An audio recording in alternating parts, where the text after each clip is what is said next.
Una joven de rostro sereno y alma herida cruza, bajo la lluvia, los portones de una hacienda donde el poder y el desprecio se confunden con la caridad. Acaba de enterrar a su madre, y ahora debe aprender a sobrevivir entre las miradas altivas de quienes jamás la considerarán digna. Él, un hombre marcado por la pérdida, la ignora con frialdad. Ella, con el corazón hecho trizas, se niega a rendirse. Pero cuando el orgullo se convierte en escudo, ¿quién se atreve a amar de verdad? Te doy la bienvenida a La esposa del conde, una historia que desbordará tus emociones. Cuéntame, ¿desde qué ciudad o país estás escuchando? ¿Crees que el amor puede nacer incluso entre el desprecio y el silencio? Querétaro, México, año de 1871. La lluvia golpeaba con insistencia los tejados de teja roja en el pequeño pueblo de El Retiro, como si el cielo mismo se deshiciera en lágrimas por una mujer buena y silenciosa que acababa de partir. Dentro de la humilde casa de adobe, aún impregnada del aroma a albahaca y cera, Isadora se mantenía de pie junto al catre donde su madre yacía sin aliento, con las manos cruzadas sobre el pecho y un rosario deshecho entre los dedos. No lloraba, no podía. Algo más profundo que el llanto se le había quedado atorado en el alma, como una espina imposible de arrancar. Afuera, las vecinas murmuraban tras rebozos oscuros.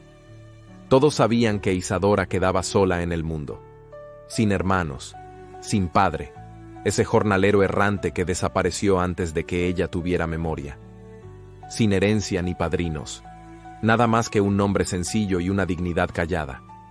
El padre Clemente, anciano y compasivo, se acercó con discreción. Colocó una mano temblorosa sobre el hombro de la joven y le susurró algo que ella apenas escuchó. Que había hablado con los Escalante, que le habían concedido un lugar por caridad en la hacienda, que no debía negarse. Isadora asintió con la mirada perdida. No tenía a dónde volver. 2 días después, la carreta partió antes del amanecer, con ella sentada sobre un petate enrollado y un atado de ropa en las piernas. Llevaba puesto el único vestido negro que poseía, remendado en los puños, pero limpio, y un rebozo de lana gris que aún olía a humo de cocina. El viaje fue largo, el viento frío, y la lluvia no dio tregua.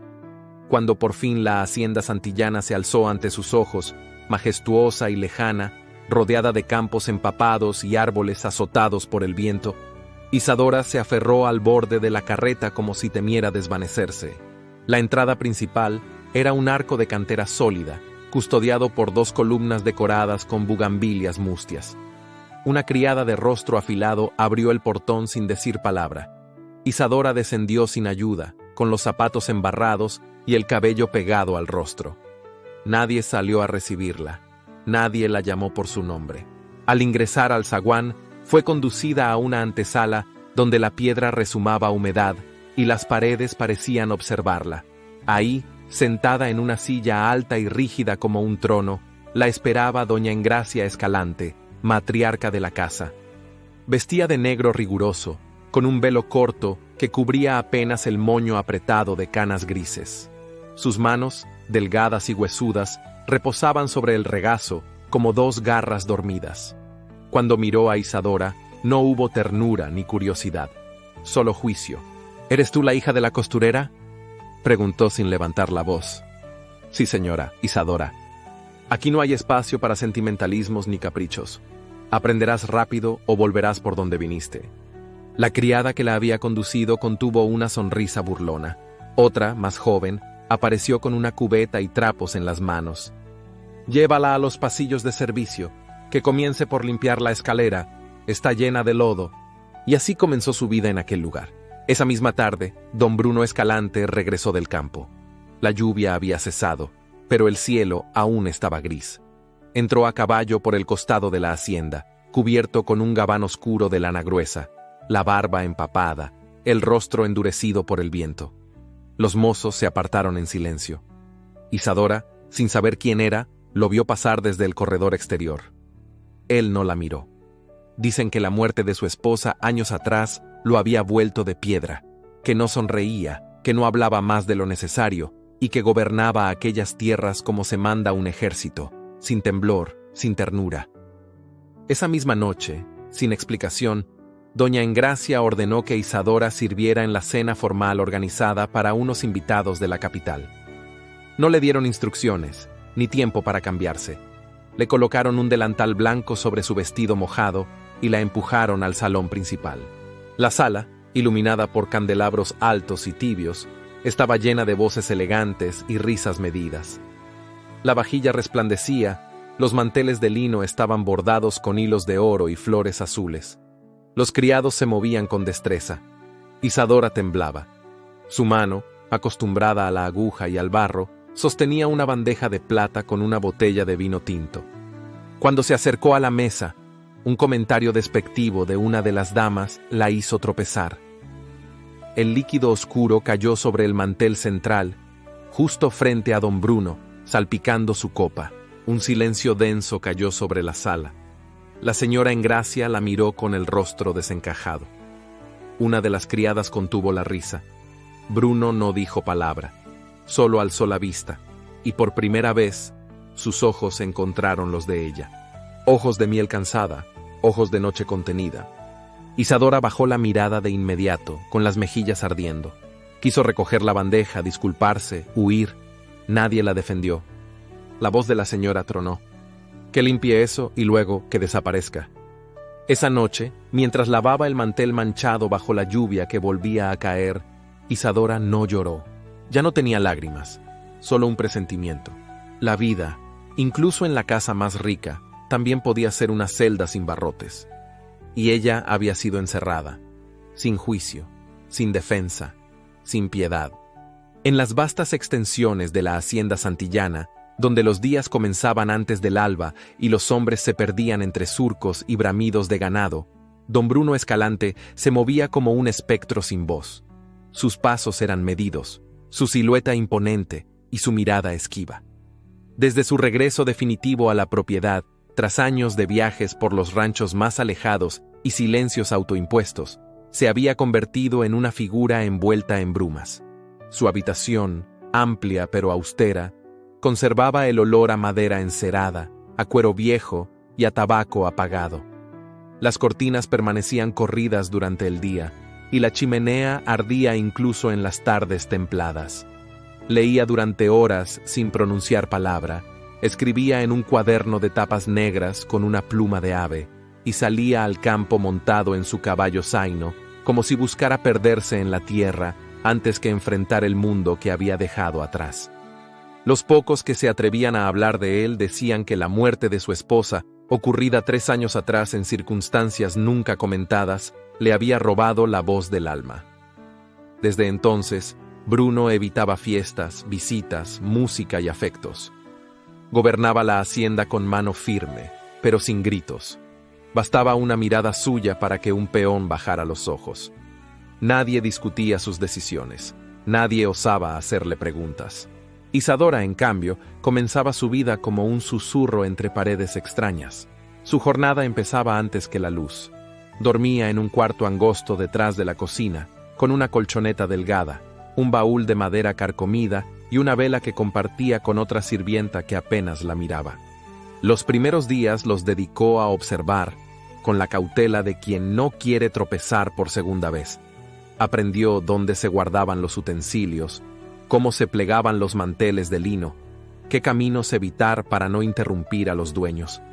En silencio, limpió pasillos, barrió terrazas y recogió flores marchitas del altar familiar. Nunca se quejaba, nunca pedía nada, pero sus ojos registraban todo.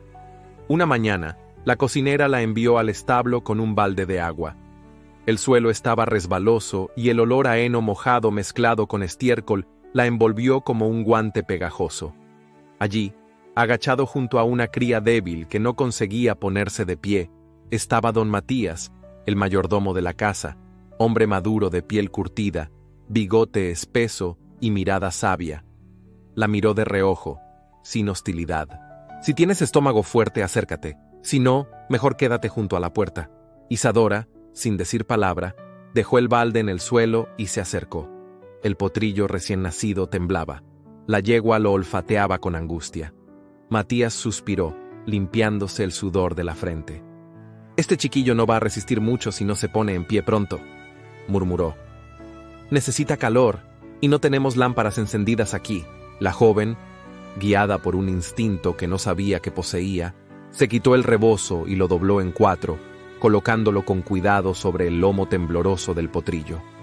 Luego, sin pedir permiso, se arrodilló en la paja húmeda y comenzó a frotar con ambas manos el cuerpo flaco del animal, mientras tarareaba una melodía suave que su madre solía cantar para calmar a los niños enfermos del pueblo. Don Matías la observó sin intervenir. Durante varios minutos, el establo solo fue viento, respiraciones y canto. Finalmente, con un quejido sordo, el potrillo intentó levantarse. Cayó, volvió a intentarlo, y lo logró. Fue entonces cuando don Bruno, que había llegado montado y en silencio, se detuvo al borde del portón. Desde las sombras, vio la escena sin hacer ruido. Su caballo bufó, inquieto, pero él no se movió. Observó cómo la joven acariciaba con dulzura al animal, cómo su rostro, aunque marcado por el cansancio, se iluminaba con una ternura que a él le resultaba lejana. Una imagen tan simple y tan viva le produjo un latido irregular, como si algo adormecido dentro de sí hubiera respirado por primera vez en años. No dijo nada. Se marchó sin ser visto. Aquel mediodía, mientras todos comían en silencio en la cocina de servicio, Matías colocó frente a Isadora un pedazo de pan fresco y un cuenco con caldo de gallina. «Para una buena acción, una comida decente», dijo sin mirarla. Ella asintió con una tímida sonrisa. Durante los días siguientes, sus tareas se diversificaron. Le permitieron ayudar en la costura de sábanas, marcar servilletas con las iniciales de la casa e incluso preparar agua con hierbas para los lavados delicados. Su habilidad con la aguja llamó la atención de la encargada del ropero, aunque ninguna palabra de elogio fue dicha en voz alta. Era como si la hacienda entera funcionara sobre una norma tácita. Nada se agradece a los que no tienen nombre. Una tarde, mientras recogía semillas caídas en el jardín lateral, tropezó con una raíz y cayó de rodillas. Cuando intentó levantarse, una voz grave y contenida la detuvo. «¿Se encuentra bien?», giró con rapidez. Allí estaba él. Don Bruno, de pie junto al naranjo, con el rostro parcialmente oculto por la sombra del sombrero. Llevaba una camisa clara de lino, el cuello desabrochado y una mirada que no se atrevía a sostener por completo. «Sí, señor, fue solo un tropezón», respondió ella bajando la cabeza. Él asintió una vez y pareció dudar antes de girarse. «Tiene buenas manos para los animales», añadió entonces sin mirarla. Isadora se quedó inmóvil. No supo si debía agradecer o permanecer en silencio. Finalmente, solo musitó. «Mi madre me enseñó a respetar a los que no hablan». Bruno se detuvo un instante más, pero no respondió. Se alejó a paso lento, como si pensara en algo que no terminaba de entender. Esa noche, el cielo estaba limpio por primera vez en semanas. El aire era fresco, y los grillos tejían su canto sobre la tierra húmeda. Isadora salió al corral para recoger una cuerda que había olvidado. Iba descalza, con el vestido sencillo cubierto por un chal prestado, el cabello trenzado en una sola línea que caía por su espalda. Al llegar al corral, se quedó inmóvil al ver que el potrillo dormía junto a su madre, respirando en paz. Se acercó en puntas, se sentó sobre una piedra y mirando al cielo oscuro salpicado de estrellas, comenzó a cantar. Su voz era baja, temblorosa, pero dulce. La misma melodía que su madre usaba cuando todo dolía. Desde la galería, Bruno la observaba. Apoyado en el umbral, con un libro cerrado entre las manos, la escuchó sin comprender del todo por qué aquella canción lo conmovía más que cualquier discurso, más que cualquier rezo. Había en ella algo antiguo, algo limpio. No era solo su voz. Era la forma en que cerraba los ojos, en que no pedía ser oída. Durante unos minutos, el mundo se hizo pequeño. Solo estaban ellos, cada uno en su rincón, unidos por una vibración imperceptible. No cruzaron palabras, no compartieron una mirada. pero algo se había sembrado esa noche. Algo que no tenía nombre aún, pero que ya germinaba en el silencio. La hacienda, que solía guardar un ritmo severo y casi monástico desde la llegada definitiva de don Bruno, despertó esa mañana con un ajetreo inusual.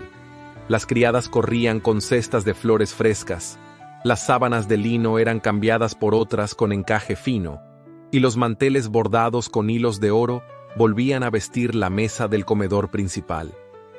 En los corredores resonaban órdenes secas, y el aroma a cera perfumada se mezclaba con el del pan recién horneado. El motivo de tal alboroto no tardó en aparecer entre las columnas del zaguán principal.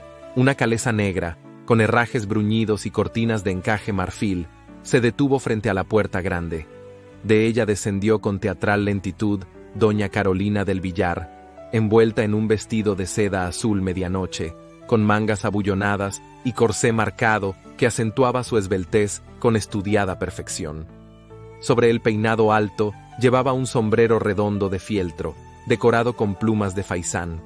Cada uno de sus movimientos era medido, como si la tierra no mereciera el roce de sus zapatos de charol.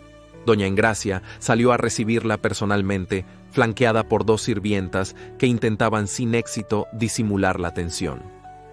Con los brazos extendidos y un gesto que parecía mezcla de alegría y cálculo, la matriarca abrió la bienvenida. «Carolina, querida, qué gusto verte con tan buen semblante». «El gusto es mío, señora Engracia. Esta casa sigue oliendo a gloria». Carolina no miró a las criadas. Apenas si notó a los jornaleros que la observaban desde lejos.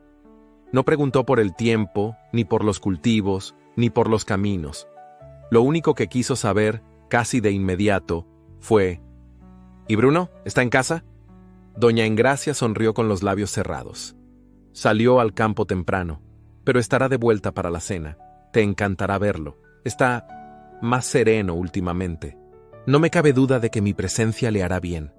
Carolina entró con el andar de quien ya se siente dueña, y al pasar frente a Isadora, que venía cargando una cubeta de naranjas, le dirigió una mirada rápida y una sonrisa apenas visible, pero cargada de veneno. Los días siguientes estuvieron marcados por la presencia constante de la dama invitada. Carolina recorría la casa con paso seguro, opinaba sobre la decoración, criticaba los bordados viejos y ofrecía recetas francesas a la cocinera, aunque nadie se las pedía. Solía sentarse por las tardes bajo la galería principal, a bordar sin apuro, con un abanico en una mano y un libro sin abrir en la otra. Isadora, silenciosa como siempre, continuaba con sus labores en la lavandería, la costura y la preparación de las hierbas para los tónicos, pero ya no pasaba desapercibida. Carolina, sin levantar la voz, comenzó a mencionarla en cada conversación trivial, que si la nueva sirvienta no tenía modales, que si sus vestidos eran de un gris deprimente, que si tenía manos demasiado finas para el trabajo duro, que si era poco común que una muchacha tan callada estuviera siempre tan cerca del patrón. Nadie respondía a sus insinuaciones, pero el veneno comenzaba a surtir efecto. Las otras criadas comenzaron a mirarla con recelo. Algunas dejaron de hablarle por completo, otras murmuraban a su paso. Una tarde, mientras Isadora cortaba ramos de lavanda en el jardín trasero, Carolina apareció sin previo aviso, vestida con un conjunto de muselina color coral que resaltaba su piel clara y su cuello largo. Caminaba con una sombrilla de encaje blanco sobre el hombro. «Tienes buen gusto para las flores», dijo mirando las lavandas, «aunque tu forma de cortarlas es algo rústica». Isadora bajó la vista. «La señora Engracia me pidió un ramo sencillo, para el altar».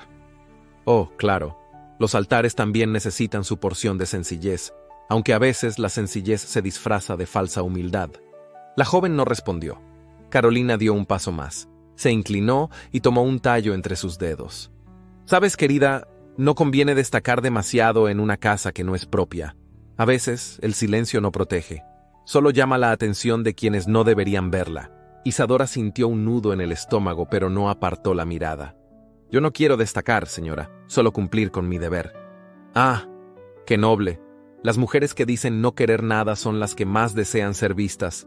Pero no te preocupes, esta casa sabrá ubicarte donde corresponde».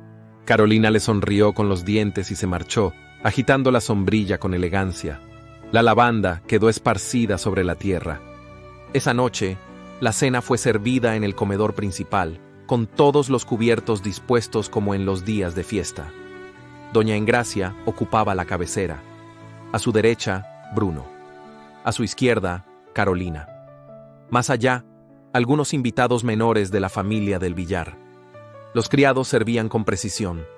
Isadora, por orden de la señora, se encargaba del vino. El ambiente era refinado, pero tenso. Bruno hablaba poco, comía con lentitud, y cada vez que Carolina buscaba su mirada, él respondía con cortesía distante. «Tu hacienda está más hermosa que nunca», comentó ella, sirviéndose una cucharada de sopa.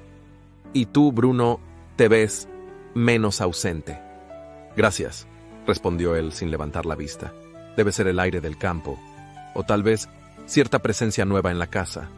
Doña Engracia levantó las cejas, intrigada. «¿A qué te refieres, querida?». Carolina bebió un sorbo de vino, dejando que el silencio se alargara. «Esa muchacha, la que sirve el vino, ¿cómo se llama?». «Isadora», respondió la señora con frialdad, «la hija de la costurera de El Retiro». «Ah, sí, la huérfana. Qué delicada es. Tiene una forma muy particular de observar al patrón». La risa se esparció por la mesa como un susurro ácido. Dos señoras se cubrieron la boca. Un caballero lanzó una carcajada breve. Isadora, que estaba detrás de Bruno con la botella en las manos, sintió que la sangre le abandonaba el rostro. Solo Bruno no rió. Se volvió lentamente hacia Carolina y con voz firme dijo: «Las sirvientas no están para ser observadas, ni para ser motivo de burla». Carolina entrecerró los ojos sin perder la sonrisa. «Tienes razón. A veces, una presencia discreta puede despertar comentarios innecesarios». Bruno se levantó antes de terminar el plato. La sala quedó en silencio. Esa misma noche, en la habitación de costura, doña Engracia mandó llamar a Isadora. La joven entró con las manos entrelazadas. La señora no la miró, solo señaló la puerta lateral. «A partir de mañana trabajarás únicamente en la cocina. No quiero miradas indebidas ni rumores en mi casa». Isadora bajó la cabeza. «Sí, señora. Y mantén la distancia con los amos. No olvides quién eres ni por qué estás aquí». La muchacha asintió sin decir nada y se retiró en silencio. Al salir, escuchó cómo doña Engracia ordenaba cerrar la puerta con cerrojo, y comprendió que en aquel lugar la dignidad debía esconderse tanto como el deseo, que la ternura no tenía lugar entre paredes que solo respetaban los apellidos, y que a veces la mayor amenaza para una dama rica no era otra noble, sino una muchacha sin nombre que se atrevía a ser vista sin pedirlo. El calor en la cocina era como una respiración antigua que no daba tregua. Aquel cuarto, encerrado entre muros gruesos y ventanas estrechas, parecía absorber el fuego de los hornos, el vapor de las ollas y la fatiga de las mujeres que allí se movían sin descanso. Las piedras del suelo estaban calientes y el aire olía a manteca, sudor y leña húmeda. Isadora se deslizaba entre los fogones con la precisión de quien aprende observando. Nadie le enseñó, nadie la guió. Simplemente la arrojaron a ese mundo sofocante como castigo, como advertencia, como recordatorio de su lugar. Ella no se quejaba. Su vestido de algodón, ya descolorido, se pegaba a la piel por el sudor. Las manos se le enrojecían con el agua hirviendo y las brasas. Los pies, cubiertos apenas por alpargatas viejas, dolían cada noche al desatarse. Las otras criadas no la recibieron con agrado. Algunas la ignoraban, otras la cargaban con tareas dobles. Una de ellas, de voz aguda y ojos vigilantes, la corregía con saña cada vez que picaba cebolla, como si el grosor de cada rodaja fuera una afrenta personal. Pero Isadora resistía, como el trigo que brota entre las piedras, callada pero firme. Afuera, el sol no perdonaba. El cielo era blanco y el polvo ardía. En los campos, los hombres trabajaban con los sombreros echados hacia el rostro y los caballos sudaban sin que nadie los detuviera. Desde la ventana de la biblioteca, don Bruno Escalante observaba en silencio. Sentado en su silla de respaldo alto, con un libro abierto sobre las piernas y una copa de agua a medio beber, la miraba cruzar el patio con una olla entre las manos. El cabello de Isadora estaba recogido en un moño bajo, sujeto por un pañuelo gris. Tenía los labios resecos, la frente perlada de sudor y una expresión de cansancio que no derrotaba su postura.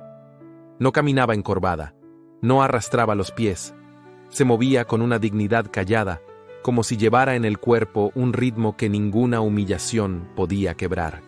Bruno cerró el libro sin haber leído una sola línea.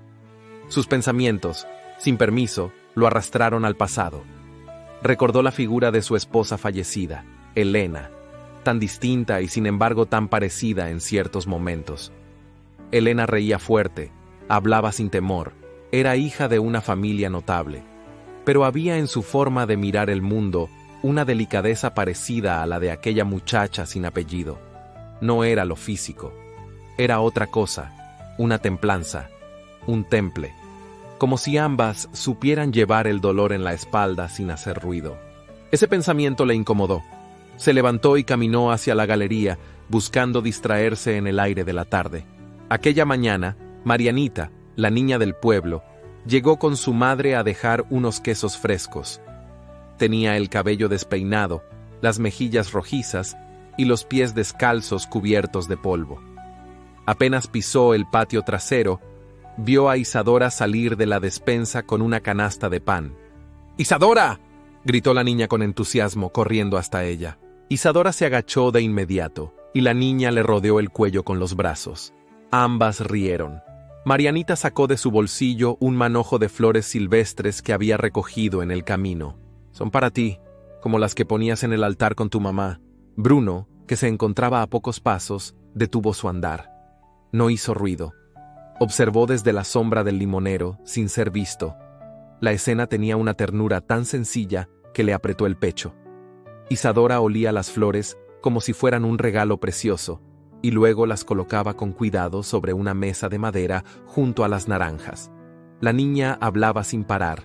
La joven escuchaba con atención, como si aquellas palabras infantiles fueran la única voz amable en su jornada. Bruno se volvió antes de que lo vieran, con una punzada extraña en el corazón. Esa noche, la tormenta estalló con violencia. El cielo se partía en relámpagos largos, y el viento sacudía las ventanas como manos impacientes. La lluvia caía con furia sobre los tejados, y los pasillos se llenaban de corrientes húmedas. La cocina, sin embargo, seguía caliente. Las criadas ya se habían retirado. Solo Isadora permanecía junto al horno, alimentando el fuego con troncos secos, rescatando pan recién hecho para la mañana siguiente. El sonido de los truenos no la asustaba. Al contrario, la tranquilizaba. Le recordaba las noches en su antigua casa, cuando su madre le decía que los truenos limpiaban el cielo de los pecados del mundo. Encendió una vela sobre la mesa y se sentó un momento, solo para descansar las piernas. Cerró los ojos. El silencio, pese al estruendo exterior, le regalaba un respiro. Unos pasos firmes rompieron la quietud. Isadora abrió los ojos de golpe. Don Bruno estaba de pie junto a la puerta, con el cabello mojado y la capa empapada. Traía en las manos un pañuelo doblado. No llevaba sombrero. Su rostro estaba serio, pero no severo. «Vi que seguías despierta», dijo en voz baja. «Pensé que no habías cenado». Se acercó y colocó sobre la mesa el pañuelo, que al desplegarse reveló un trozo de pan caliente y un pequeño cuenco de sal. Isadora se incorporó de inmediato con la cabeza baja. «Gracias, señor, no era necesario». Bruno no respondió. La miró por un instante más de lo habitual. El resplandor de la vela iluminaba sus mejillas, aún sonrosadas por el calor del horno. El silencio entre ambos se volvió denso, pero no incómodo. Era como si el aire se hubiera detenido para escuchar lo que ninguno de los dos decía. Finalmente él se volvió hacia la puerta. «No descuides el fuego, esta noche será larga», y se marchó. Desde una ventana lateral, oculta por una cortina translúcida, doña Carolina del Villar había presenciado la escena. No escuchó palabras, pero vio el gesto, vio el pan, vio la cercanía y, sobre todo, vio algo en el rostro de Bruno que no había visto desde su llegada. Atención. Su sonrisa se curvó como filo. Había llegado a Santillana para conquistar un nombre, una hacienda, un futuro asegurado. Pero ahora comprendía que el verdadero obstáculo no era la frialdad de Bruno ni el luto que aún arrastraba. El obstáculo era una muchacha sin pasado, sin joyas, sin escote, pero con un par de ojos que Bruno ya no podía evitar mirar.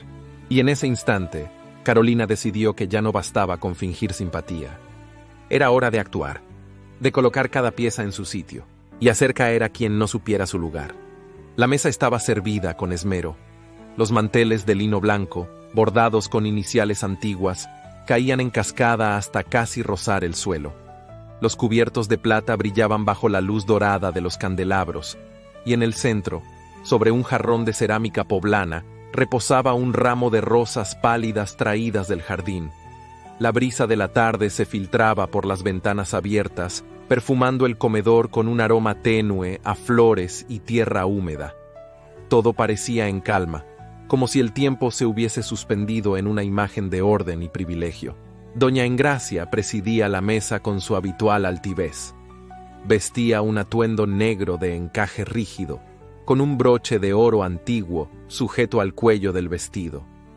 A su lado, sentada como si perteneciera desde siempre a aquel lugar, estaba doña Carolina del Villar, enfundada en un vestido verde oliva con detalles en terciopelo, joyas colgando de sus muñecas y un peinado alto que parecía desafiar la gravedad. Bruno ocupaba su lugar al extremo de la mesa. Su rostro, sombrío y distante, no participaba de las risas suaves que se deslizaban entre los comensales. Sostenía la copa sin beber, y aunque respondía con cortesía a las palabras de su madre o de Carolina, era evidente que su pensamiento estaba en otra parte. Isadora, desde la entrada del salón, se encargaba de llevar las fuentes con ayuda de otra criada. Movía los brazos con cuidado, los ojos bajos, el corazón tranquilo dentro del pecho. Después de días de calor sofocante en la cocina, estar allí, sirviendo en silencio, se sentía como caminar sobre una cuerda invisible, donde cada paso podía ser el último. La cena transcurrió sin sobresaltos hasta el postre.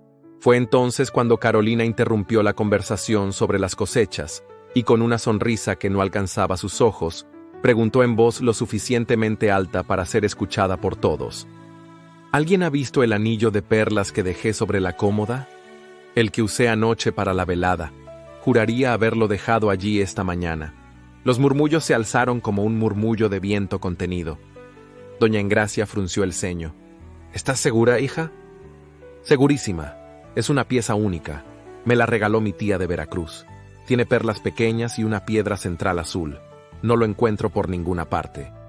Carolina dejó la cuchara sobre el platillo con delicadeza. Su voz, melosa y lenta, se volvió aún más calculada. No quiero levantar falsas sospechas, por supuesto, pero en esta casa entran muchas manos, y algunas, a veces, se dejan tentar por el brillo. El silencio cayó como una sombra espesa. Bruno se tensó. No dijo nada. Isadora sintió un escalofrío subir por su espalda. Carolina la miró con la misma dulzura que se tiene para un animalito que está a punto de ser sacrificado. ¿No es así, muchacha?, añadió. ¿Tú no lo habrás visto por casualidad? Isadora alzó el rostro con lentitud. Sus ojos, grandes y limpios, no mostraban miedo, solo sorpresa. No, señora, no he entrado en su habitación. Qué curioso. Juraría que te vi pasar por ese corredor justo esta mañana. Doña Engracia se irguió con severidad. Esto no puede quedar así. Hay que revisar. No quiero escándalos, pero tampoco permitiré que una casa con mi apellido sea despojada por una cualquiera. El mayordomo, don Matías, intentó intervenir con discreción. Señora, quizás sería mejor esperar hasta mañana. Es tarde y... ¡Ahora, Matías!, ordenó la matriarca. Revisa todos los cuartos de servicio. Y que venga también Jacinta. Que no quede rincón sin inspeccionar. Bruno se puso de pie con lentitud. Su rostro no mostraba emoción, pero sus ojos se posaron en Isadora durante un segundo demasiado largo. Ella sostenía el paño con el que secaba los cubiertos, inmóvil. La revisión fue rápida, como un acto militar. Las criadas fueron obligadas a abrir baúles, jergones y costureros. Algunas protestaron entre dientes. Otras, como Jacinta, Se sintieron complacidas por la posibilidad de ver caer a quien consideraban una amenaza. Cuando llegaron al cuarto de Isadora, ella permaneció de pie junto a la pared, con las manos entrelazadas, el rostro sereno. La criada más antigua levantó el jergón con brusquedad. Allí, entre los dobleces del petate, brilló una pequeña caja de terciopelo azul. La abrió con lentitud. Dentro, el anillo. El aire se volvió espeso. Nadie habló. «Ahí está», dijo Carolina, casi con dulzura. «Qué triste. Y yo que pensaba que tenías cara de inocente». Isadora no dio un paso atrás. Tampoco lloró. Solo dijo, en voz baja, pero firme: «No fui yo». Doña Engracia entró al cuarto como una ráfaga de invierno. «No admites tu culpa y encima hablas. ¡Qué descaro! Estás despedida. No quiero verte ni un día más bajo este techo». Don Matías dio un paso adelante, como si buscara un argumento, una palabra, una grieta por donde frenar aquel veredicto. «Señora, si me permite». «Tú cállate», interrumpió la matriarca. «Te respeto, Matías, pero en esto no hay discusión. Que prepare sus cosas. Saldrá mañana al amanecer. No más tarde, no más palabras». Bruno no apareció, ni entonces ni después. Esa noche, Isadora volvió a su cuarto sin que nadie la mirara. Recogió sus pocas pertenencias: un par de vestidos sencillos, un pañuelo de su madre, un libro viejo con oraciones.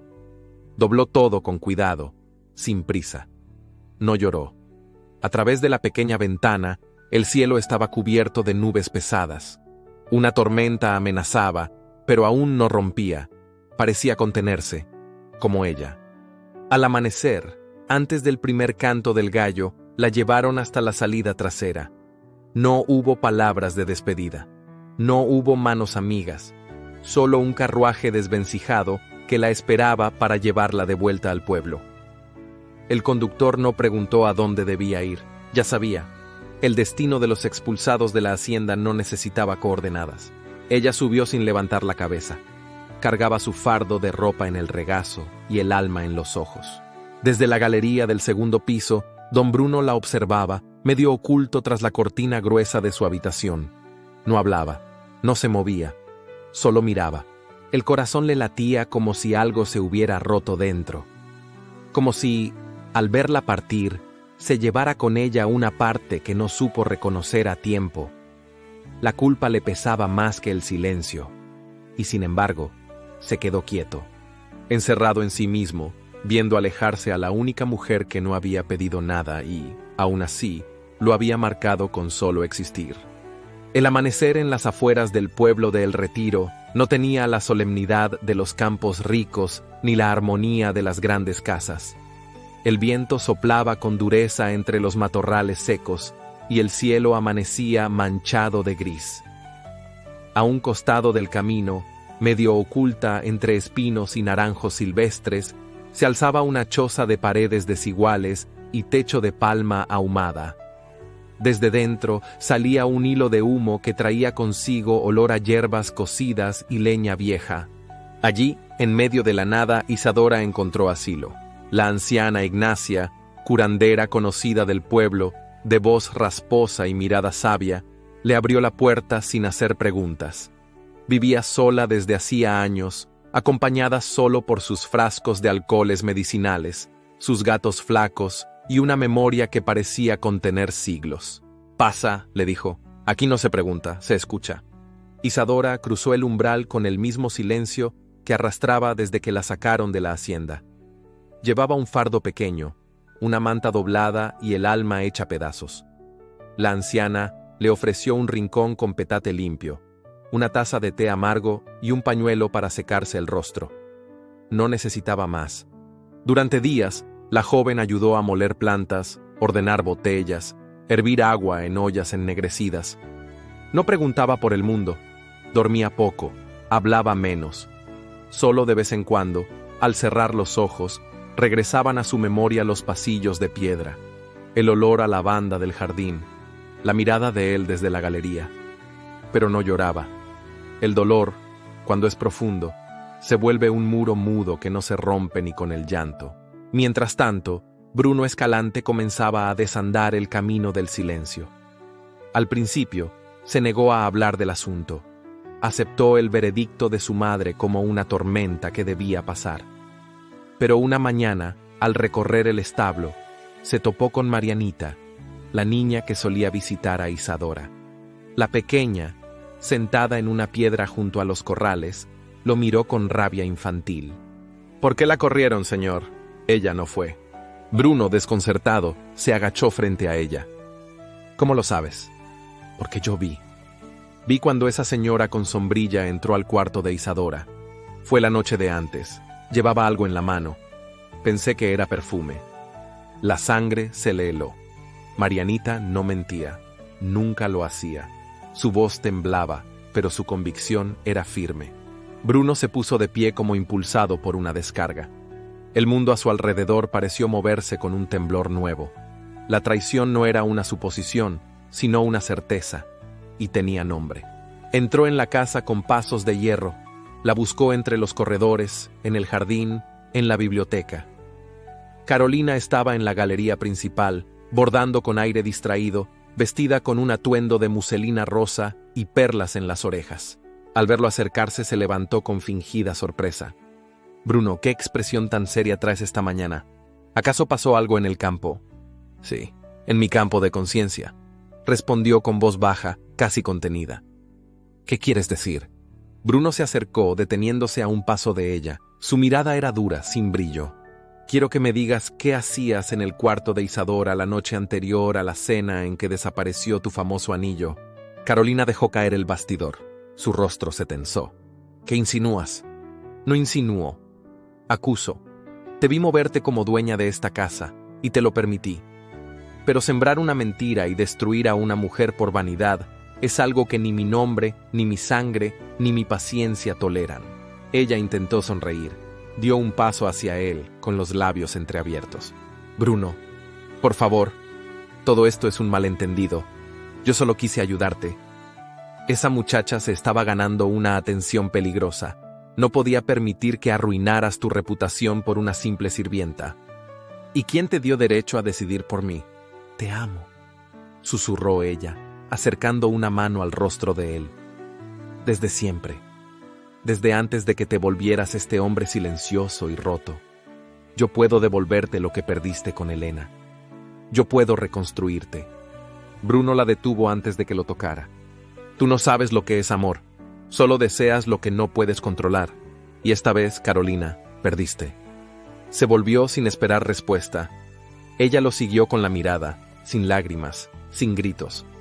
Sabía que no volvería a recuperar lo que acababa de soltar. Esa misma tarde, Bruno mandó ensillar su caballo y partió sin anunciarse. Cabalgó durante horas, sin rumbo, guiado apenas por un presentimiento. Preguntó en el pueblo. Nadie quiso decirle nada. Pero al pasar por el viejo camino que llevaba a los sembradíos abandonados, vio humo entre los árboles y detuvo su marcha. Descendió y se acercó con pasos lentos. Allí estaba la choza. Y allí, en la entrada, barriendo hojas secas, estaba ella. Isadora no lo vio de inmediato. Cuando levantó la cabeza, se quedó inmóvil. Él no supo qué decir. Sus ojos se encontraron y en ese instante el tiempo pareció suspenderse. Pero fue ella quien rompió el hechizo. No debió venir. Bruno dio un paso, luego otro. Su voz se quebró. Necesitaba mirarte a los ojos, decirte que me equivoqué, que creí en lo que nunca debí creer, que supe la verdad y no puedo vivir con esta culpa. Ya es tarde, señor. No me llames así. Isadora bajó la vista. Su voz era serena pero firme. Usted dudó. No me defendió, no necesito explicaciones. Solo le pido que se marche. Aquí no hay nada para usted. Bruno cerró los ojos un instante. Asintió. No insistió.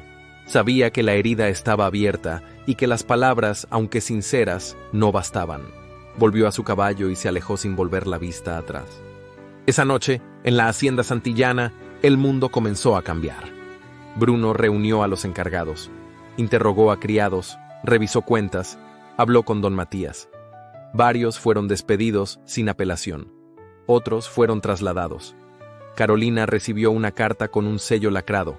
No había espacio para ella en aquella casa. Sus baúles fueron enviados sin despedidas. Finalmente Bruno entró al despacho de su madre. Doña Engracia lo miró con frialdad, sentada junto al ventanal. ¿A qué vienes ahora? A decirte que no permitiré más injusticias bajo este techo, ni una más. ¿Todo esto por una criada? Por una mujer que tuvo más honor en la humillación que todos nosotros en nuestra arrogancia. La señora no respondió. Se limitó a mirar por la ventana, como si el horizonte pudiera ofrecerle una salida. Bruno salió del despacho sin cerrar la puerta del todo. Y en el eco de sus pasos, la hacienda comenzó a respirar distinto, como si el silencio que tanto la había habitado ahora se rompiera, como si la ausencia de una mujer sin apellido comenzara a revelar cuán vacía podía ser una casa llena de nombres. Las tierras que rodeaban el retiro no eran fértiles por naturaleza, eran secas, exigentes, ásperas al tacto y al alma. Solo los tercos lograban sembrar en ellas. Solo los que no tenían nada que perder se inclinaban bajo el sol para arrancar vida donde parecía no haberla. Isadora, con las manos endurecidas y el rostro curtido por el aire caliente, había aprendido a vivir sin pasado. Había encontrado trabajo en una pequeña parcela comunitaria, a cambio de comida, agua limpia y un rincón donde dormir bajo techo. Sus días comenzaban con el primer canto del gallo y terminaban cuando el último haz de luz se rendía detrás de los cerros. No se quejaba. Cada surco abierto era un acto de resistencia. Cada semilla plantada era un juramento silencioso. La ropa que usaba ya no tenía bordados ni puntillas. Eran faldas de algodón crudo, blusas sencillas y rebozos que cubrían su cabello trenzado. Caminaba descalza en la tierra húmeda, con una pala al hombro y la frente erguida. No hablaba de la hacienda, no mencionaba a Bruno, no respondía a las preguntas. Solo trabajaba, solo existía. Pero la tierra no era la única que recordaba. En la hacienda santillana, ahora más callada y menos reluciente, Bruno Escalante comenzaba a dar forma al caos que él mismo había provocado. Caminaba los campos con pasos lentos, revisaba los establos, hablaba con los peones, reorganizaba las cuentas, se deshacía de todo lo innecesario. Sin embargo, por las noches, cuando el silencio era más profundo que nunca, se encerraba en su despacho y escribía. Sobre la mesa, junto a una lámpara de aceite, se acumulaban hojas dobladas con tinta fresca. Ninguna llevaba fecha, ninguna era enviada. Solo él las escribía. Le hablaba a ella como si pudiera oírlo, a veces con culpa, otras con gratitud, algunas veces con rabia hacia sí mismo, pero todas con el mismo pulso, el de quien no sabe pedir perdón, pero tampoco puede olvidar. Una noche, después de escribir una carta más, don Matías entró sin anunciarse. El mayordomo, más encanecido y más grave en su andar, lo miró en silencio por un momento.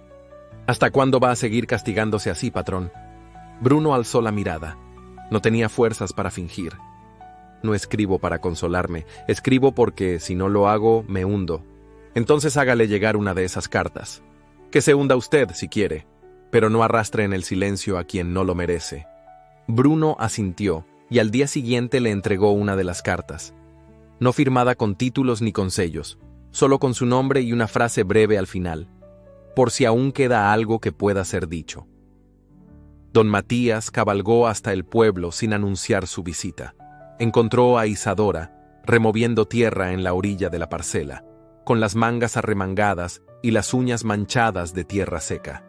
Ella lo vio con sorpresa y una pizca de aprehensión. «No vengo de parte de nadie», dijo él al bajarse del caballo. «Vengo por cuenta propia». Le tendió el sobre. Ella lo miró un instante largo antes de recibirlo. «No necesito leerlo», murmuró. «No lo necesita, pero él sí». Isadora apretó el sobre entre sus dedos y lo guardó dentro del rebozo. No lo rompió, no lo devolvió, solo lo guardó, como quien guarda un dolor que aún no puede tocarse. «Gracias por venir, don Matías, pero mi lugar ya no está allá». «Eso lo decide usted, niña, solo usted». Se despidieron con un gesto. El viejo montó su caballo y se alejó sin decir más. El pueblo comenzaba a prepararse para la fiesta patronal de San Benito, una celebración que se repetía cada año con la misma mezcla de devoción, música y polvo. Las mujeres bordaban manteles, los hombres colgaban banderines de colores, y en la iglesia se ensayaban cánticos antiguos con un órgano desafinado. Nadie escapaba a la obligación de asistir, ni siquiera Isadora, la anciana Ignacia, ahora más cercana a ella que muchas voces del pasado, la convenció de ir. «No es para rezar ni para bailar», le dijo. «Es para que te vean de pie. El mundo necesita recordar que no te caíste». Isadora no discutió. Se puso su falda más limpia, una blusa blanca sencilla y el rebozo oscuro. Trenzó su cabello con una cinta azul deslavada y caminó hasta la plaza con el paso seguro de quien ya no espera nada. La música ya sonaba. Las parejas bailaban bajo faroles colgados entre árboles. El olor a pan de anís y a cera derretida llenaba el aire. Había risas, murmullos, pasos apresurados. Isadora se mantuvo a un lado, observando, sin mezclarse. Marianita corrió a abrazarla y le regaló una corona de flores pequeñas. Ella se la colocó con una sonrisa leve. Entonces lo vio. Bruno Escalante estaba junto al sacerdote del pueblo entregando una donación para la restauración de la torre de la iglesia. Llevaba un traje oscuro sin adornos, sombrero en mano y el rostro demacrado. Había bajado de peso. Sus ojos, aunque firmes, tenían una sombra persistente. No la buscó con la mirada. Tal vez no esperaba verla. Tal vez no se atrevía. Pero fue ella quien lo observó primero, y en su pecho algo se removió como tierra recién tocada por la lluvia. El sacerdote agradeció en voz alta. La gente aplaudió. Bruno dio un paso atrás, y fue entonces cuando sus ojos se cruzaron con los de ella. El instante fue breve, pero definitivo. La plaza se desdibujó a su alrededor. Solo estaban ellos, como en una escena suspendida en el tiempo. Él no sonrió, ella tampoco. Pero sus miradas hablaron con una intensidad que no necesitaba palabras. Y en ese cruce silencioso, entre faroles temblorosos y música de fondo, cada uno supo que el otro seguía allí. Herido, cambiante, pero aún de pie. La noche había caído sobre el pueblo como un manto espeso, perfumado por el humo de las velas, las flores frescas y el pan recién salido del horno de barro. En la plaza principal, los faroles colgados de árbol en árbol arrojaban una luz temblorosa que jugaba con los rostros de los asistentes, mientras los músicos afinaban con torpeza sus instrumentos y las campanas de la iglesia repicaban en intervalos lentos, como si anunciaran algo más que una fiesta patronal. Las familias se habían reunido con entusiasmo. Las madres se esmeraban en alisar las trenzas de sus hijas, los hombres llevaban sombreros recién cepillados y camisas limpias, y los niños correteaban entre los puestos de dulces y cintas de colores. La plaza estaba viva, respiraba, pero entre tanta algarabía los ojos más atentos percibían una expectación distinta, una tensión suave flotando entre murmullos. Isadora llegó caminando desde el extremo del pueblo, sola, sin buscar compañía ni miradas. Llevaba una falda oscura hasta los tobillos, una blusa blanca de lino que ella misma había remendado con hilo azul, y sobre los hombros un rebozo sencillo, que no era el suyo, sino prestado por la anciana Ignacia. Caminaba con paso sereno, aunque su corazón latía con fuerza, como si presintiera algo que aún no comprendía. La gente se apartaba a su paso sin hacerlo evidente. Algunos murmuraban apenas al verla, otros fingían no verla, pero nadie se atrevía a interrumpirla. Había en su rostro una serenidad que imponía respeto. Se detuvo junto a un grupo de mujeres mayores que tejían cerca de la fuente. Marianita la encontró enseguida y le entregó una flor roja. «Para que no te olvides que estás viva», dijo la niña, como si repitiera las palabras de alguien más. Isadora sonrió y acarició su cabello con ternura, pero no respondió. Se sentó en uno de los bancos de piedra, desde donde podía ver toda la plaza. Observó los bailes, las ofrendas, la música improvisada. Y entonces lo vio. Bruno Escalante avanzaba desde la calle principal, a paso firme pero sin imponerse. No vestía su traje de gala, ni llevaba sombrero elegante. Su ropa era sobria, con una camisa clara, los pantalones oscuros de trabajo y una chaqueta sencilla de algodón crudo, sin adornos ni galones. Parecía más campesino que hacendado. y, sin embargo, cada paso suyo llamaba la atención como si el suelo lo reconociera. Los murmullos crecieron. Algunos dejaron de hablar. Otros cruzaron miradas cargadas de sorpresa. Nadie esperaba verlo allí. Nadie en aquella comunidad creía que el amo de Santillana se rebajaría a mezclarse con la gente común después de todo lo ocurrido. Pero allí estaba, solo, sin escudo, sin criados, sin títulos. Llevaba en las manos un pequeño paquete envuelto en tela beige. Sus ojos recorrían la plaza buscando algo o a alguien, con una mezcla de urgencia y contención. Isadora se puso de pie, pero no caminó hacia él. Solo se quedó quieta, observándolo como se observa a alguien que ha sido y ya no es. Bruno la vio. Su respiración se volvió irregular. Avanzó entre la gente, que abría paso con una mezcla de respeto y desconcierto. Al llegar frente a ella, se detuvo. Bajó la vista un segundo, y luego alzó el rostro con la seriedad de un hombre que había dejado atrás todo orgullo. Lo encontré entre los pliegues de un sillón. Es tuyo. Le extendió el paquete. Isadora no lo recibió al principio. Solo lo miró. Sus ojos, grandes, oscuros, profundos, no parpadearon. Bruno desdobló la tela. Dentro, envuelto con cuidado, estaba el rebozo de lana azul oscuro, desgastado en las orillas, el mismo que ella había usado en sus primeros días en la hacienda. El mismo que había calentado al potrillo recién nacido. El mismo que él recordaba entre sus manos. Ella lo reconoció de inmediato. Su expresión se quebró apenas un instante. Apretó los labios y bajó la mirada. «Lo olvidaste», dijo él, como uno olvida algo que ya no cree suyo, pero nunca dejó de ser tuyo. Isadora alzó lentamente la vista. No lo tomó aún. El silencio que los rodeaba era absoluto. La música había cesado sin que nadie lo ordenara. Las miradas estaban fijas en ellos. Nadie se atrevía a interrumpir. Bruno tragó saliva, dio un paso más. «No vine a pedir perdón, vine a darte las gracias». Su voz era clara pero sin alardes. No se impuso, no buscó compasión, solo habló. «Gracias por no suplicar cuando debías ser defendida. Por irte con la cabeza en alto cuando te quitaron hasta el derecho a quedarte. Gracias por enseñarme que el orgullo es la peor forma de cobardía. Y que la dignidad no se hereda, se conquista». Isadora sintió cómo su garganta se apretaba. Las lágrimas comenzaron a acumularse sin permiso en sus ojos. La primera le cruzó la mejilla antes de que pudiera contenerla. Bruno extendió el rebozo hacia ella por segunda vez. «No te pido que vuelvas, ni que me perdones. Solo quería que supieras que, desde que te fuiste, esta tierra no es la misma, ni esta casa, ni este hombre». Ella levantó la mano, no con firmeza, sino como quien toca algo que quema. Tomó el rebozo, lo sostuvo entre los dedos, lo acercó al pecho. No dijo nada, pero sus ojos hablaban, y decían más que cualquier palabra. Bruno bajó la cabeza, dio un paso atrás. Se giró sin esperar respuesta, y se fue como había venido, caminando entre la gente, sin mirar atrás, dejando una estela de silencio que lo envolvía. Isadora permaneció quieta. La música volvió a sonar, lejana.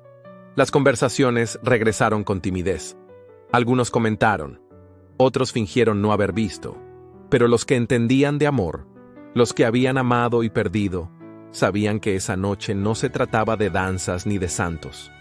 Esa noche, un hombre había vuelto a mirar con los ojos del alma, y una mujer, por primera vez, se había permitido llorar sin miedo. El sol comenzaba a descender, tiñendo el cielo de un naranja suave que se filtraba entre las ramas de la gran jacaranda del patio central de la hacienda santillana. Sus flores lilas, recién abiertas por la temporada, caían con delicadeza sobre los bancos de piedra, los manteles tendidos y los rostros expectantes de hombres, mujeres y niños que habían sido llamados por una invitación poco común. Una misa campesina organizada por don Bruno Escalante.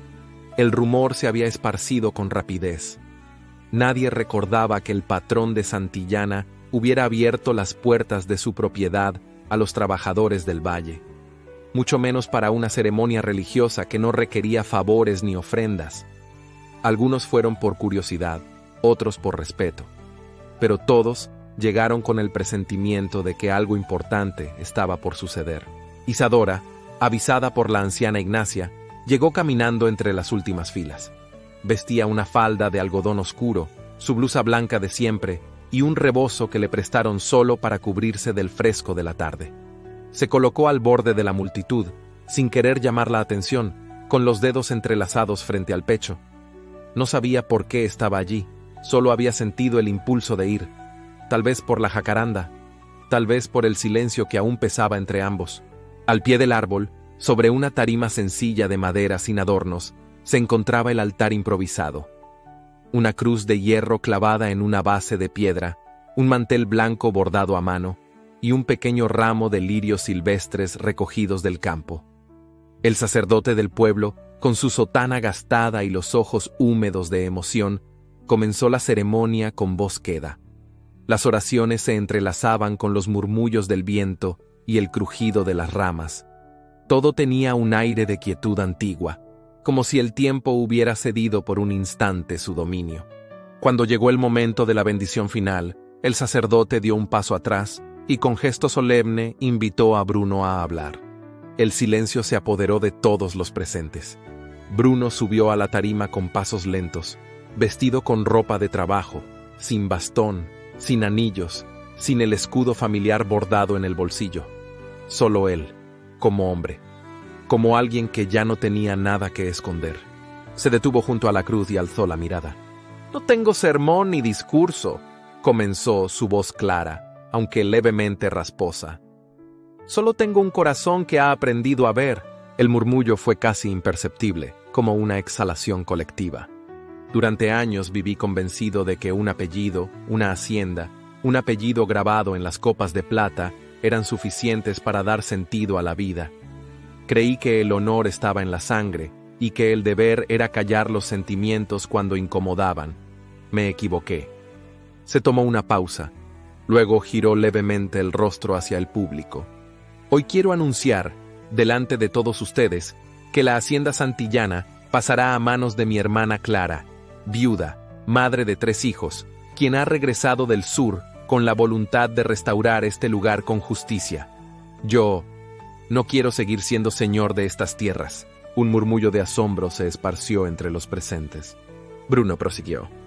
Renuncio a mi título, a mis derechos sobre estas paredes y sobre estos campos, no porque me falte valor, sino porque por fin comprendo que el verdadero valor no está en mandar, sino en mirar a los ojos y decir la verdad. Y hoy estoy aquí para decir la mía. Estoy aquí para mirar a una mujer. Los rostros se giraron con rapidez. Algunas bocas se abrieron en silencio. En la última fila, Isadora sintió que el suelo temblaba bajo sus pies, pero no se movió. Sus ojos se encontraron con los de él, y en ellos no vio altivez, ni súplica, solo verdad. Bruno descendió de la tarima. Caminó entre la gente como un hombre que no busca testigos, sino destino. Al llegar frente a ella, se detuvo. Sus manos temblaban apenas. «Sé que me equivoqué», dijo en voz baja, sin apartar la mirada. «Sé que te herí. Sé que no merezco ni un paso de los que has dado lejos de mí. Pero también sé que desde que te fuiste, he sido un hombre sin alma». Isadora respiró hondo. Los ojos le brillaban, pero su rostro se mantenía sereno. «No vine a pedirte que regreses por lástima ni por arrepentimiento», continuó él. «Vine a decirte que me mostraste, con tu silencio, una forma de amor que yo no conocía, y que si hoy soy distinto, es porque tú me diste el coraje de mirar en mí mismo». Se arrodilló. No con teatralidad, no con escándalo. Lo hizo como un gesto natural, como si sus rodillas supieran que no había otra altura posible desde la cual hablarle. «No te pido que olvides, solo que camines conmigo, no detrás, no delante, a mi lado». El murmullo se deshizo en un silencio casi sagrado. Doña Engracia, sentada cerca del altar, palideció. Su abanico cayó al suelo. Un segundo después, su cuerpo se inclinó hacia atrás, y la criada que la acompañaba soltó un grito. La señora se había desmayado. Carolina, que hasta ese momento había permanecido inmóvil como una estatua vestida de terciopelo púrpura, apretó los labios con tanta fuerza que un hilo de sangre brotó en la comisura. Se giró con rapidez, dio una orden seca a su cochero y se marchó sin mirar atrás, envuelta en un crujido de seda y orgullo herido. Pero nadie reparó en ella. Toda la plaza tenía los ojos fijos en Isadora. Ella, de pie frente a Bruno, temblaba sin que su cuerpo lo revelara. Solo su respiración se agitaba. Las flores lilas de la jacaranda caían sobre su cabello como una bendición silenciosa. Isadora bajó la mirada un instante, luego alzó la voz. «Solo si caminamos lado a lado». Bruno cerró los ojos. Se puso de pie lentamente y por primera vez en muchos años sonrió con paz verdadera. El pueblo, acostumbrado al trabajo, al polvo y al luto, no sabía bien cómo reaccionar. Nadie aplaudió, nadie gritó, pero muchas mujeres limpiaban sus ojos en silencio, y los hombres bajaban la vista como si reconocieran en Bruno una valentía que no sabían que existía. El sacerdote retomó su lugar y, sin necesidad de misa, levantó la voz con suavidad. Que esta casa renazca no solo con amor, sino con justicia. Las campanas de la iglesia comenzaron a sonar, no porque alguien las hubiese tocado, sino porque el viento, cómplice de lo imposible, las había movido por sí solo. Bajo la jacaranda, entre pétalos y promesas, se sembró algo nuevo. No era una boda, no era una redención. Era el principio de una historia que ya no necesitaba más silencios, solo pasos firmes, y dos almas caminando juntas por fin en la misma dirección. La mañana se abrió paso con un resplandor tibio, dorando las lomas y valles de la hacienda santillana, como si el cielo mismo bendijera aquel día. No hubo repiques de campanas, ni carruajes ataviados, tampoco alfombras bordadas ni cortejos nobiliarios. Solo el canto de los gallos, el murmullo del viento entre los maizales y una brisa fresca que agitaba los manteles blancos extendidos sobre las mesas improvisadas bajo los nogales. Era el día de la boda. Desde muy temprano, mujeres del pueblo habían llegado cargadas con ramos de flores silvestres, margaritas, jazmines, lavanda, bugambilias. Con manos laboriosas adornaron los rincones de la hacienda, tejieron guirnaldas y cubrieron de pétalos el sendero que conducía al pequeño altar levantado al pie del portal. Todo tenía un aire de sencillez reverente, de belleza honesta. No se trataba de ostentar, sino de celebrar algo que había nacido de la tierra misma. Isadora aguardaba en la sala antigua, donde tantas veces había servido en silencio. Esta vez, en cambio, era ella quien sería conducida al patio como esposa. Llevaba un vestido de lino crudo, bordado a mano por las mujeres de la comunidad con hilos mestizos, donde se entrelazaban motivos indígenas y españoles en perfecta armonía. Su cabello, recogido en un moño bajo, estaba adornado con pequeñas flores blancas. No llevaba joyas, salvo una pequeña cinta de terciopelo azul en la muñeca, regalo de Marianita cuando era niña. Su reflejo en el espejo no mostraba a una mujer que había ascendido de rango, mostraba a una mujer que había conservado su alma intacta, a pesar de todo. Bruno la esperaba al pie del altar. Vestía pantalones de trabajo, una camisa clara y un chaleco de lino. En sus botas aún se notaban las marcas del campo. Había decidido no disfrazarse de otro hombre. Quería que el sí de Isadora fuera para el hombre que era ahora, el que había aprendido a doblar la espalda con dignidad, a pedir perdón sin palabras, a construir desde el polvo. La ceremonia fue breve. El sacerdote, conmovido, no necesitó extender su homilía. Bastó con la mirada de los novios, los suspiros del público y un sí pronunciado en voz firme que selló el nuevo comienzo. Cuando Isadora cruzó el umbral de la hacienda, del brazo de Bruno, el pueblo entero se puso de pie. No porque fuera una costumbre, sino porque algo en el ambiente les dijo que estaban presenciando algo que no volvería a repetirse. Una mujer humilde había conquistado su lugar no por belleza ni apellido, sino por entereza. Las mesas se llenaron de pan, queso, guisos calientes y jarras de agua de frutas. Los músicos del pueblo, con sus guitarras y violines, entonaron sones suaves mientras las parejas comenzaban a danzar sobre la tierra apisonada. Niños corrían entre los adultos, las ancianas aplaudían desde las bancas, y las jóvenes miraban a Isadora con una mezcla de asombro y esperanza. Durante la tarde, Bruno desapareció por un momento. Isadora lo encontró poco después, en los campos de trigo, con las mangas arremangadas, ayudando a levantar unos sacos. Él, sonriendo, se encogió de hombros. «No hay mejor forma de festejar que sembrando el mañana», le dijo, y su sonrisa era la más honesta que ella había visto jamás. Días después, la hacienda retomó su pulso, pero ya nada era igual. Bruno trabajaba cada mañana junto a los campesinos, aprendiendo a hilar con ellos los secretos de la tierra. No se oía ya el eco de las órdenes, sino el murmullo del trabajo compartido. Su figura, antes temida, se había vuelto cercana, presente, humana. Isadora, por su parte, fundó una pequeña escuela rural en una de las casas antiguas de la propiedad. Mandó limpiar las paredes, abrir las ventanas y colocó un pizarrón en el centro del salón. Los niños, muchos de ellos hijos de jornaleros, acudían con entusiasmo. Ella les enseñaba a leer, a escribir y a mirar el mundo con preguntas. Más de una tarde se le veía, sentada en el umbral de la puerta, con un niño dormido en el regazo y un libro abierto en las manos. Marianita, convertida en adolescente, era su alumna más aplicada. Había crecido bajo la sombra de las jacarandas, observando en silencio lo que otros no veían. Se había vuelto hábil con las letras, con los matices, con el arte de nombrar sin herir. Una tarde cualquiera, cuando el sol comenzaba a caer sobre las tierras doradas, Marianita caminó descalza hasta el árbol que guardaba más secretos que cualquier cuarto de la hacienda. Llevaba un cuaderno de tapas desgastadas y una flor seca entre sus páginas.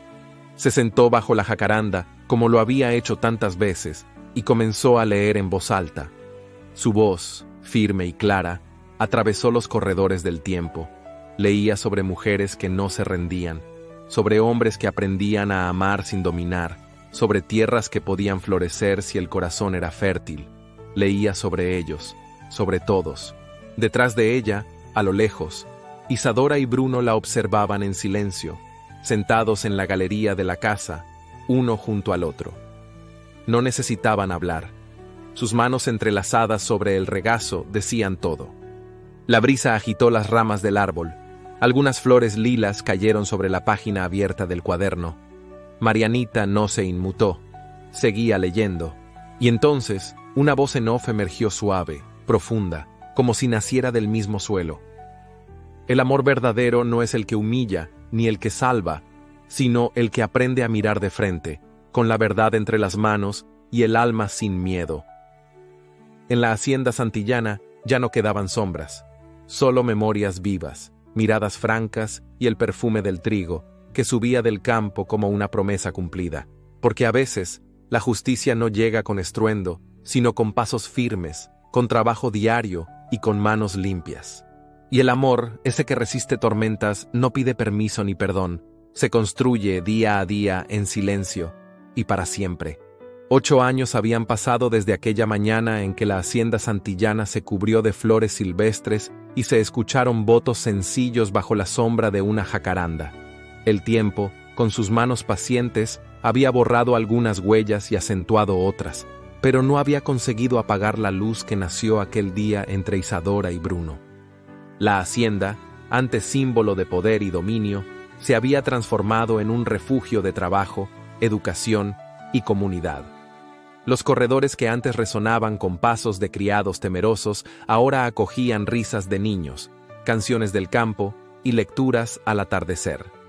Isadora caminaba cada mañana con la misma serenidad de entonces, pero con un brillo más profundo en los ojos.